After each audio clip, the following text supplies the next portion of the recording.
Kipunguni tulianzisha jengo la ghorofa 5. Mkataba ulikuwa uishe 22, 23, lakini limekuja kukamilika 26. Mpaka tunapoongea sasa hizi limekamilika na vioo vinawekwa.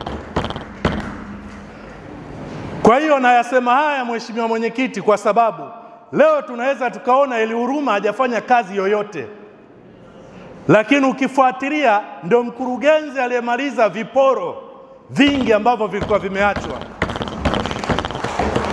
Kwa hiyo muda wake mwingi hajaanzisha miradi yake mipya tangu aingie.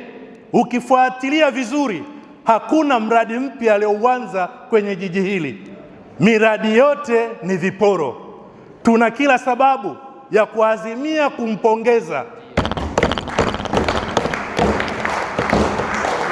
kwa sababu mstahiki meya angekuwa ni mkurugenzi mwingine kama wengine, wangehangaika na miradi mipya. Leo jiji la Dar es Salaam lingeendelea kuwa na magofu kwenye kila kata. Kwa ndugu yangu Eli Huruma, mimi binafsi nikupongeze kwa niaba ya madiwani wote. Umechukua risk ambayo wengi walishindwa kuichukua, ukavunja mikataba ya ovyo ambayo ilituweka kwenye shida kwenye jiji letu, ambayo leo hii usingechukua hizo hatua, jiji hili lingekuwa kwenye shida kubwa ya kulipa fidia. Kwa mimi nimechukua nafasi hii kwenye baraza hili kukupongeza ndugu yangu. Mimi sio chawa na wala sina uchawa, mimi naongea ukweli.